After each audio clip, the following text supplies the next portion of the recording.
नमस्कार मित्रांनो, सगळीकडे चर्चेमध्ये मागच्या 10-15 वर्षापासून असणारे नितीन गडकरी यांनी स्वतःची घरं कशी भरली आणि स्वतःच्या नावाने कशा या संस्था स्थापन केल्या, याच्यानंतर कशा कंपन्या स्थापन केल्या आणि त्या कंपन्यांना प्राधान्य देण्यासाठी कसले प्रोडक्ट्स विकले जातील या पद्धतीने रणनीती केली आणि ती त्यांची यशस्वी झाली।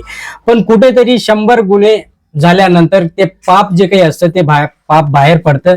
त्याच पद्धतीने नितीन गडकरी यांच्या मुलाची जी काही संपत्ती आहे, जी काही कंपनी आहे, ती कंपनी इथेनॉलवर किती पैसे कमवते आणि आज शेतकऱ्यांचे, सर्वसामान्य जनतेचे जे काही गाड्या वगैरे बंद पडत आहेत, छोट्या छोट्या गाड्या, 2 व्हीलर असो, 4 व्हीलर असो, त्या गाड्या इथेनॉल मुळे बंद पडत आहे, ऍव्हरेज कमी झालाय, पेट्रोल जास्त ओढतोय। या सगळ्याला कारणीभूत असणारे नितीन गडकरी यांचा कोरा चिट्टा काढला, तो म्हणजे अंजली दमानिया यांनी। अंजली दमानिया यांनी सगळाच कोरा चिट्टा काढला आणि त्याच्यानंतर या सगळ्या गोष्टी कशा बाहेर आल्या त्या एकदा बघाच। त्यामुळे शेवटपर्यंत बघा। चॅनलला अजून सबस्क्राईब केलं नसेल, सबस्क्राईब करून ठेवा, लाईक करा, शेअर करायला विसरू नका। शेवटपर्यंत व्हिडिओ बघा। बनवली म्हैसकर्स नावाच्या एका कुटुंबाने। आता कोण आहेत हे? त्यांच्या कंपन्यांची नुसती नावांची यादी वाचते।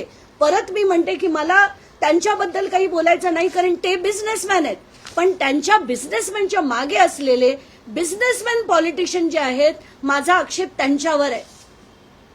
त्यांच्या कंपनीची यादी: MEP infrastructures developers limited, ideal road builders, Mhaiskar infrastructure, ideal infoware private limited, MEP infrastructure, ideal energy project ज्या कंपनीबद्दल मी आता बोलणार आहे, ideal hospitality, MEP Chennai bypass, MEP highway solution, MEP Hyderabad Bangalore, MEP IRDP Solapur, MEP Nagargazi, MEP रॉसेल, MEP टोरमॅटो, Mhaiskar landmarks, Raima tollways, Riddhima toll bridge, Raina ventures, Riddhima toll private limited, Baramati toll private limited, MEP infra projects private limited आणि Chitpavan foundation, एवढ्या कंपन्यांमध्ये हे कुटुंब आहे।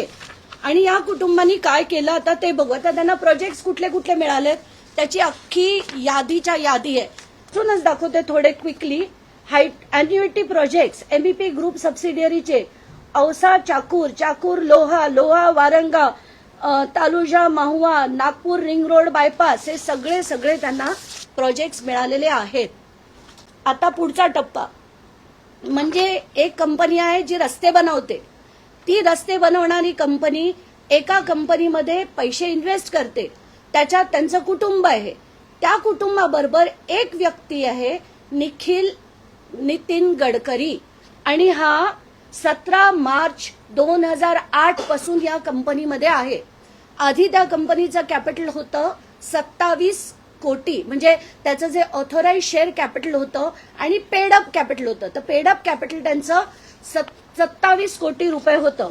27 वरनं 57 झालं, 57 वरनं 100 झालं, मग त्यांनी परमिशन घेतली 1170 कोटी रुपये वाढवण्याची, म्हणजे बँकांकडनं लोन घेण्याची।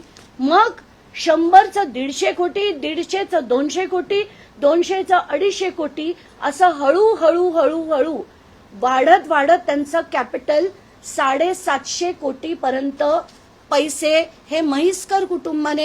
तर हा नितीन भाऊ गडकरी याने कशा लोकांच्या नावावर जी काही संपत्ती आपली आहे ती संपत्ती कशी जमा केली, त्याच्या नावाने वेगवेगळ्या कंपन्या स्थापन केल्या, त्या कंपन्या स्थापन करून ती लोक गायब देखील झाली आणि त्या कंपन्या परत यांनी स्वतःच्या नावावर ट्रान्सफर करून घेतल्या। आज ज्या इथेनॉल कंपनी आहे, इथेनॉल बनवणारी कंपनी, म्हणजे शेतकऱ्यांकडनं स्वस्तात ऊस घ्यायचा आणि त्याच्यानंतर त्या ऊसाच्या मडीमधनं ते काही म्हणजे इथेनॉलची प्रक्रिया करायची आणि तेच इथेनॉल आज पेट्रोलमध्ये मिक्स करायचं 20%। आज 20% ऑफिशियली आहे मित्रांनो, फक्त बरं का, ऑफिशियली 20% करताय। याच्याही पलीकडे जाऊन ते किती मिक्स करताय याचा अंदाज कोणालाच नाही। आधी कलर पेट्रोलचा कसा केशरी रंगाचा असायचा, आता पिवळा कलर पेट्रोलचा यायला लागलाय, जर तुम्ही ऑब्झर्व केलं असेल।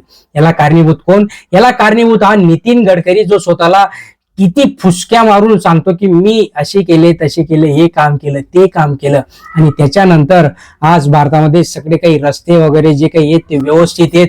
याच्या आधी भारतामध्ये रस्त्यांची दुरावस्था होती, ही होती ती होती. अरे आरामखोरांनो, मग तुम्ही कशासाठी निवडून दिलंय तुम्हाला जनतेने?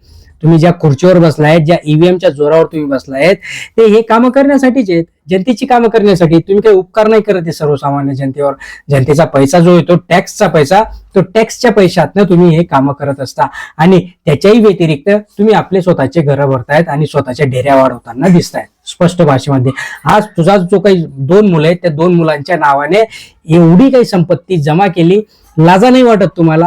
आज शेतकरी मरतोय, शेतकऱ्या काही एवढा काही दुष्काळ आहे, ओला दुष्काळ आहे, कुठं दिसले शेतकऱ्याच्या बांधावर कुठं जायचं की ठीक आहे आज माझ्याकडे एवढा काही पैसा आहे, मी काही वर छातीवर घेऊन जाणार नाही, त्याच्यातनं काही थोडीफार जी काही रक्कम माझ्याप्रमाणे मी शेतकऱ्यांमध्ये देऊ इच्छितो, मुख्यमंत्री फंडामध्ये देऊ शकतो, हे बोलता नाही आलं. हे जे काही नितीन गडकरी आहे, नितीन गडकरी असो, आणि याला कारणीभूत सगळ्यात म्हणजे जोगी अंधभक्तांचा बाबा नरेंद्र मोदी. नरेंद्र मोदी आणि नितीन गडकरी यांची ही जी काही गेम आहे, हे गेम बरोबर आहे, सक्सेस करतायत. इथेनॉलला चालना द्यायचा लोक विचार करताय. नितीन गडकरी एवढा कसा काय सभ्य माणूस झाला? बरोबर, ठीक आहे, सभ्य आहे तर आहे, एवढं कसं काय जनतेचा विचार करायला लागला की पेट्रोल स्वस्त होईल? आज इथेनॉल मिक्स केल्यानंतर पेट्रोल स्वस्त होऊन जाणार. सर्वसामान्यांची जी काही चिंता आहे, पेट्रोलची चिंता, ती चिंता मिटणार. मग या सगळ्या गोष्टी कशा काय साध्य नाही होते? तर ह्या साध्य होत आहेत स्वतःची घरं भरण्यासाठी. स्वतःकडे पैसा कशा पद्धतीने ओढता येईल, तो एक नितीन गडकरी झाला, तो एक तारा सितारा मधला, आणि एक तो अमित शहा झाला, ज्याच्या मुलाला क्रिकेटची बॅट पकडता येत नाही, त्याला बीसीसीआयचा अध्यक्ष करून टाकलं. या सगळ्या गोष्टी या भाजप सरकारमुळे. या भाजप सरकारने एवढं यांना मातवलंय की हे बरोबर गेम करताय, भ्रष्टाचार करताय, तो उघडकीस येत नाहीये, कारण की हे ईव्हीएमच्या जोरावर निवडून येत आहे. ज्यावेळेस ईव्हीएम मशीन बंद होईल, ईव्हीएमचा फटका उडेल, त्यावेळेस यांना समजणार आहे.